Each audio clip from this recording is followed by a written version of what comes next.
forefront of the aviation market now, and why we chose TOC.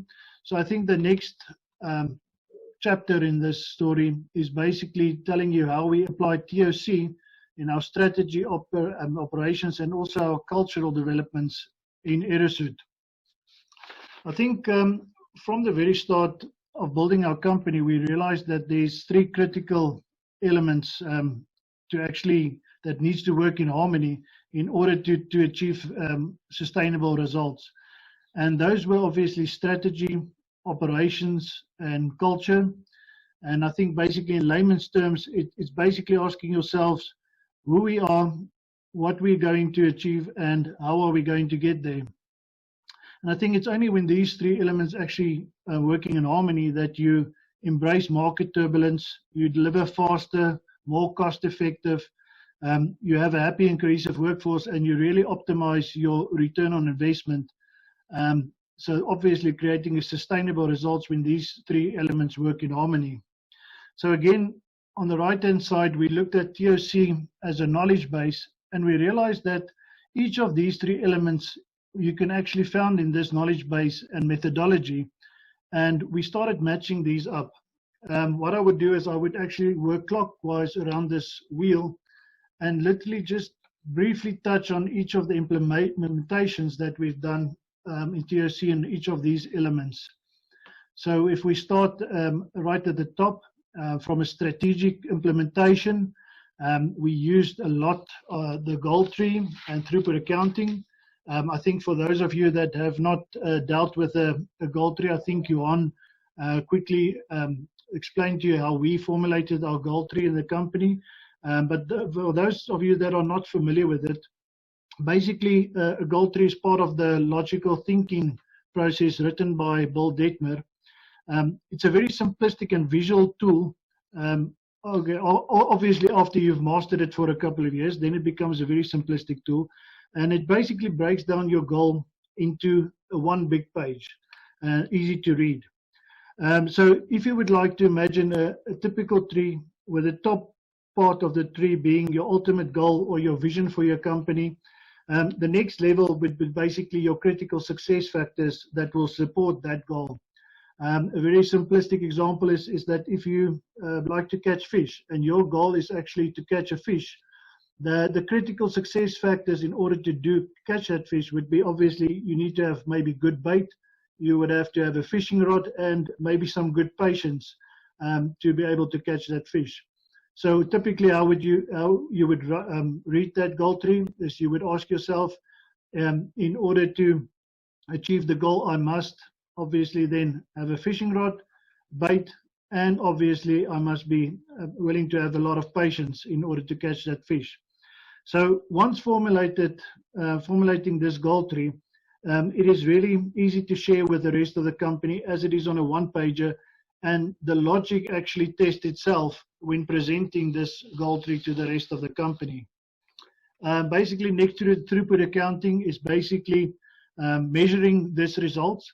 In short, throughput accounting is basically accounting methodology, the opposite of cost accounting, or actually the enemy of cost accounting. Throughput accounting actually acknowledges that you have a constraint in your system and that you basically focus your measurements on these constraints in your system in order to actually maximize the output of your system. All right, so the second, call it element of our implementation was focusing on our operations.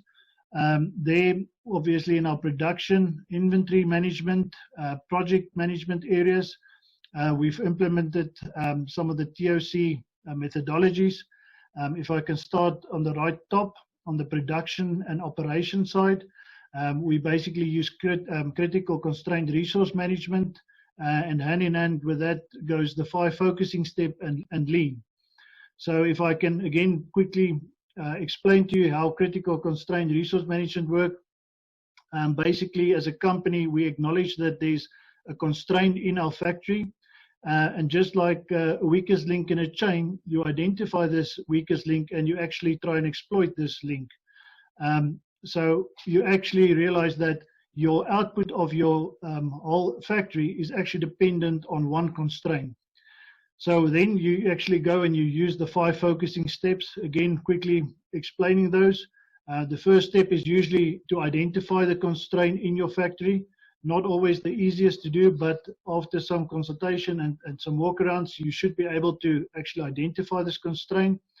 Once you've identified your constraint, you basically move on to an exploitation phase. In the exploitation phase, you actually try and open up this constraint and actually increase its capacity.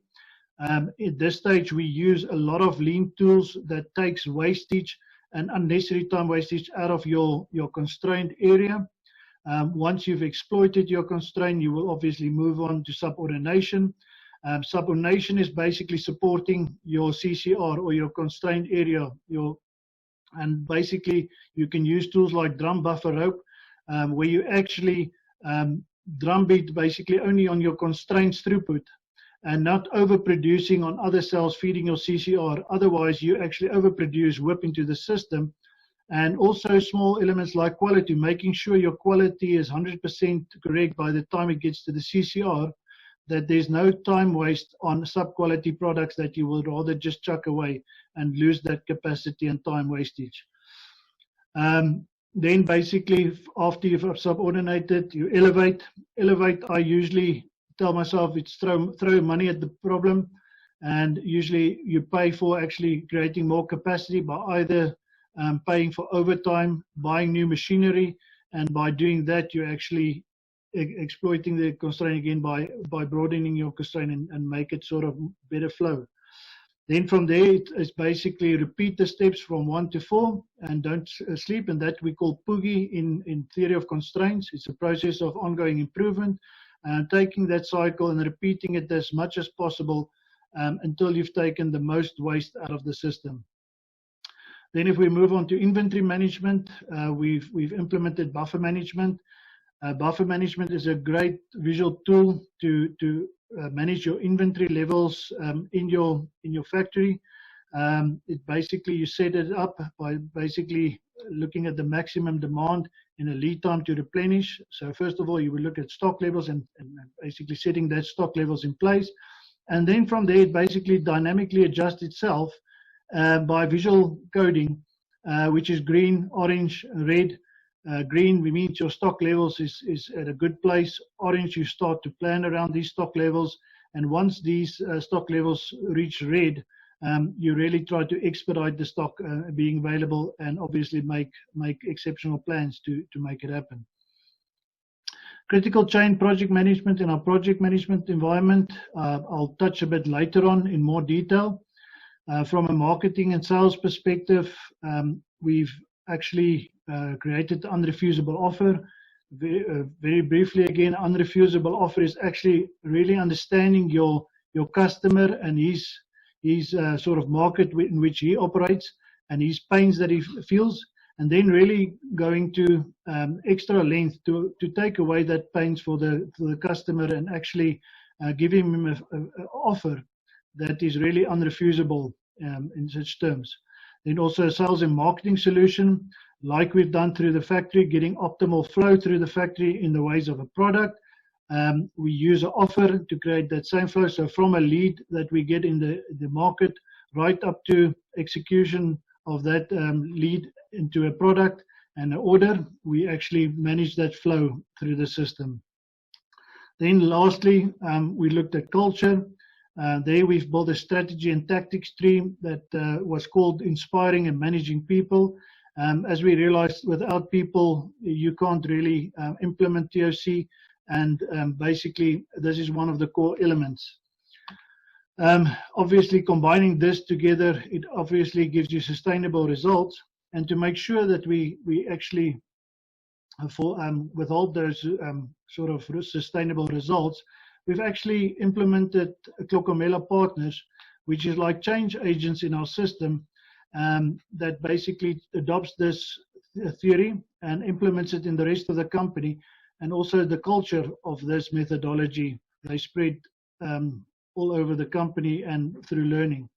By the way, Clokomela Partners, Clokomela is the Tswana word for focus, which is actually one of the core fundamentals of theory of constraints.